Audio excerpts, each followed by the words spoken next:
बचपन के दिन और रामलीला की याद उन सभी को होगी जिन्होंने उसे जिया है। मनोरंजन के सीमित साधनों के बीच पिछली पीढ़ी के पास कुछ भोली यादें हैं, जिन्हें एक कहानी के रूप में पिरोया है गीता गैरोला दी ने अपनी एक कहानी में, जिसका शीर्षक है एक रामलीला ऐसी भी। तो साथियों, देखती हूँ सपने पर आप अपने बचपन को आज फिर से जी लीजिए। इस साल की गर्मियों की छुट्टियां बस खत्म ही होने वाली हैं। मैं अपनी सब सहेलियों के साथ रोज सुबह मिट्टी से मांजा हुआ साफ चमकता लोटा लेकर हिंसर टीपने जाती हूँ। रात भर की ठंडक से हिंसर के गोंद ठंडे रहते हैं। घर में सबको मेरे लाए हिंसर के बड़े बड़े गोंद बहुत पसंद हैं। हम पहाड़ी बच्चे बहुत सुबह लोटे या पत्ते के दोने लेकर हिंसर टीपने जाते। धूप में गर्म फल खाने से पेट खराब होता है, इसलिए रात की ठंडक से ठंडे हिंसर लाने की बच्चों में होड़ लगी रहती। मैं अपनी सहेलियों के साथ पहले दिन शाम को देख आती कि कौन से इलाके में हिंसर ज्यादा पके हुए हैं, और हम अपनी अपनी हिंसर की बेल छांट कर आ जाते। तुम लोग कब जा रहे हो देश? हिंसर निकालते हुए अचानक सुबोधनी बोली। 2 या 3 को चले जाएंगे, जिस दिन दादाजी को फुर्सत मिलेगी, मैंने जवाब दिया। हे भुली, जब तू देश चली जाएगी हमें तेरी बहुत याद आएगी, बीरा फूफू उदास होकर बोली। वो मुझसे 1 साल बड़ी है, इसलिए मैं उसे बीरा फूफू और वो मुझे भुली कहती। गोदामबरी बीच में सबको चुप करते हुए बोली, अरे सहेलियों, चलो चलो, आज रात सब मिलकर खिचड़ी बनाएंगे और रामलीला भी खेलेंगे। हम सब सहेलियों का मस्ती करने का यही तरीका था। किसी एक के घर में मिलकर खिचड़ी या पूरी बनती, खाई जाती और सब खूब मजे करते। मैंने उतावलेपन में जल्दी से कहा, हाँ रे चलो, खिचड़ी मेरे घर में ही बनाएंगे। इस बात पर बहस होने लगी। सब एक सुर से बोली, ना बाबा, तेरे दादाजी घपरौल मचाने पर डांटते हैं। हम सब मिलकर खूब शोरगुल करेंगे, गप्पे मारेंगे रात भर। अब तो भूली, ये दिन 1 साल बाद ही आएंगे। किसके घर में खिचड़ी बनेगी, इस बात पर चकाचक बहस हुई। इसकी दादी गाली देती है, उसकी माँ मुंह बनाती है, फलाने का भाई गुस्सा करता है, और अंततः घूम फिर कर खूब चकराल करने के बाद हमारे घर में खिचड़ी बनना तय हुआ। मैंने फौरन अपनी दादी की खुशामद करनी शुरू कर दी। दादी, तो दादाजी से बोलना, हम सब सहेलियां छोटी दादी के बरामदे में खिचड़ी बनाएंगे, बिल्कुल हल्ला नहीं करेंगे। थोड़ी लप्पो चप्पो के बाद दादी मान गई और फिर आनन फानन में सब कुछ तय हो गया। मेरी छोटी दादी के बरामदे वाले चूल्हे में खिचड़ी बनेगी और हमारे घर के बैठक वाले गोट में रामलीला खेली जाएगी। सबकी सहमति से सीता स्वयंवर का मंचन किया जाना तय हुआ। अब बारी आई कि कौन सा पाठ कौन करेगा। सारे पाठ बंटने लगे। मैंने लम्ब से राम का पाठ ले लिया। मेरे घर में रामलीला हो रही थी और मैं मुरादाबाद में रहकर अच्छी हिंदी बोल लेती थी, इसलिए मुझे राम का पाठ देने में किसी ने आनाकानी नहीं की। मंजू को सीता का पाठ मिला। लक्ष्मण, परशुराम, विश्वामित्र, जनक, सीता की माँ, बहनें, राजा और जरा सी देर के लिए रावण का पाठ। सब कुछ मिनटों में तय हो गया। समय कम है और काम बहुत ज्यादा।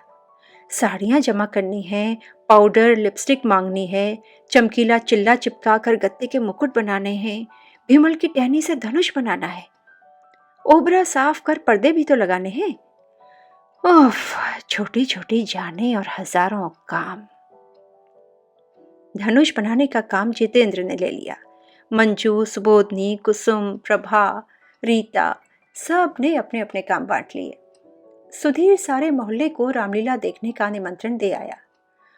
अरे रे, अभी अपने पाठ के गाने और डायलॉग भी तो याद करने हैं। माँ ने मेरे लंबे घने बालों को धोकर 2 चोटी बनाई और उनको समेट कर जूड़ा बना दिया। राम का पाठ करना है, चोटियां दिखनी नहीं चाहिए ना। हम राम लक्ष्मण के लिए 2 पीली धोती सुबोधनी की चाची से मांग लाए। भूमिका के अनुसार गत्ते के मुकुट बनाने की जिम्मेदारी छोटी दादी ने ले ली। रामबांस को कूट कूट कर उसका सफेद रेशा निकालकर सूखने डाल दिया। विश्वामित्र और परशुराम की मूछें, दाढ़ी और सफेद बाल इसी रेशे से बनेंगे।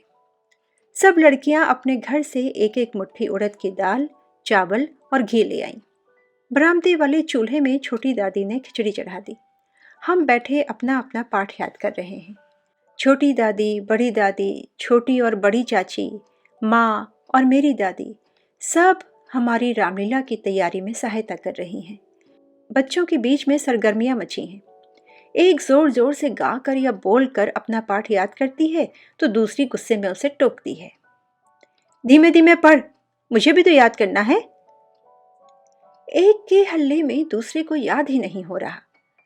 बड़ों से शिकायतें हो रही हैं। उसने मेरी कॉपी फाड़ दी, ये जोर से गा रही है, मेरा ध्यान भटक रहा है। ओफो। छोटे भाई बहन चमकते मुकुट, भीमल की टहनी और रस्सी से बने धनुष देख देख कर उन्हें छूने के लिए मचल रहे हैं।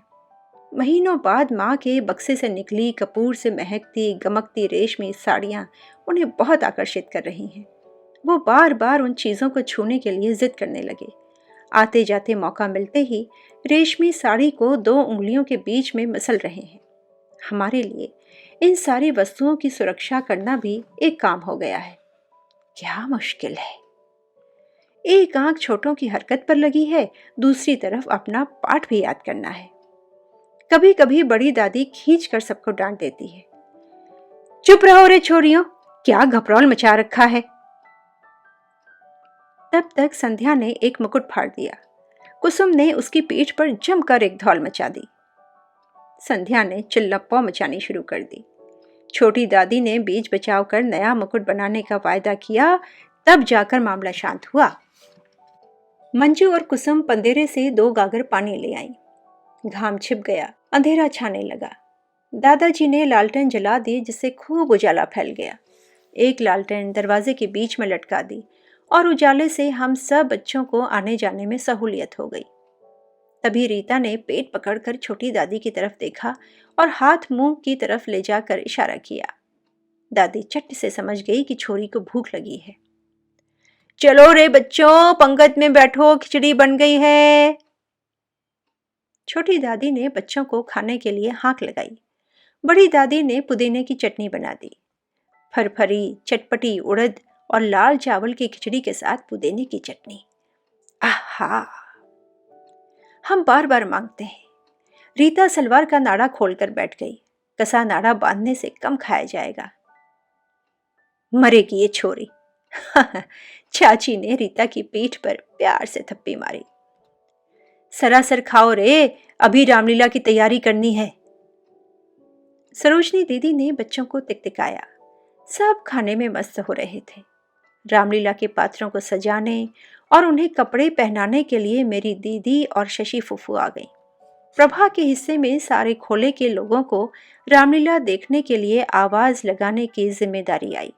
प्रभा घर की धुरपली के ऊपर चढ़कर आवाज दे रही है। आओ रे लोगों, रामलीला शुरू होने वाली है। रामलीला के लिए माँ और चाची ने अपने बक्से में संभाली रंग बिरंगी साड़ियाँ पात्रों के लिए तथा पुरानी धोतियाँ पर्दे बनाने के लिए दे दी। पुरानी धोतियों से रंगीन पर्दे बन गए और दर्शकों के बैठने के लिए तिरपाल और बोरे बिछ गए। शशि फूफू ने माँ से मांग कर अफगान स्नो के पफ वाले पाउडर और लाली से हमें सजा दिया। मेरे मन में राम बनकर हौल मची है। जल्दी से दादाजी को दिखा लूं और तारीफ बटोर लूं, पर मुझे कोई बाहर जाने ही नहीं देता। चल बैठ, मेकअप करके एक साथ दर्शकों के सामने आना, दीदी ने डांटा। एक टूटा धुंधला सा शीशा बारी बारी से सब लोग मांग रहे हैं और देख देख कर अघा रहे हैं। बड़ी चाची ने थाल सजाकर आरती जला दी। सुधा को कोई भूमिका नहीं मिली। उसने रो रो कर दादाजी से फरियाद की। दादाजी, इन्होंने मुझे कोई पाठ नहीं दिया। दादाजी ने उसे पर्दा उठाने और बंद करने का सबसे महत्वपूर्ण काम दे दिया। अरे सुधा बेटा, यही तो मुख्य काम है रामलीला का। जब तू पर्दा हटाएगी तभी तो लोग राम सीता को देख पाएंगे। दादाजी ने प्यार से सुधा को समझाया। सुधा पर्दे की रस्सी पकड़े अकड़ कर बैठी है। राम सीता दर्शन देने को पर्दे के पीछे तैयार हैं। सुधा अपने महत्वपूर्ण काम का महत्व जता रही है। पर्दा खोलने को तैयार ही नहीं होती। हमने रुआसा सा मुंह बनाकर बड़ी दादी की तरफ देखा। दादी ने सुधा को आंख दिखाई। तब सुधा रानी ने खुशामद के बाद पर्दा हटाया। राम जी का दरबार सजा है। श्री रामचंद्र कृपालु भज मन हरण भव भय दारुणम। रामलीला शुरू हो गई। सीता स्वयंवर के लिए नाटे, काले, कुबड़े, मोटे, बौने कई राजा बारी बारी धनुष को छूकर डर से बेहोश होने लगे। उनकी भाव भंगिमाएं देखकर दर्शक लोट-पोट हो रहे हैं। उर्मिला की दीदी उसे देखकर बलैया ले रही है। उर्मिला सबसे ज्यादा हंसोड़ है। आंखें मटकाकर, हाथ नचाकर धनुष से डरने का अभिनय कर रही है। बीच में एक जोकर लंगड़ाता हुआ आया और धनुष तोड़ने का अभिनय करने लगा। एक हाथ से मूछें मरोड़कर आंखें मटकाता हुआ बोला, हे सीता, तू मेरी सैनी बनेगी कि नहीं? क्यों रे सीता, चलेगी मेरे साथ? और धनुष पर हाथ रखते ही बेहोश हो गया। सीता बनी मंजू दोनों हाथों से मुंह बंद कर अपनी हंसी रोकने लगी। मैंने उसे जोर से कौनी मारी। पात्र की गंभीरता बनाए रखने के लिए आंखें ततेर कर उसे बढ़ जा। वो झट से तन कर बैठ गई। सीता रानी जो ठहरी। राजा जनक सभी राजाओं को हारते देखकर निराश हो गए। हे विधाता, क्या मेरी पुत्री सीता का विवाह नहीं हो पाएगा? राजा जनक की निराशा देखकर मुनि विश्वामित्र राम को शिव धनुष तोड़ने की आज्ञा देते हैं। धनुष टूटते ही आकाशवाणी होती है और परशुराम अपना फरसा चमकाते रे नृप बालक कालवश गाते हुए आए। लक्ष्मण परशुराम संवाद चल रहा है।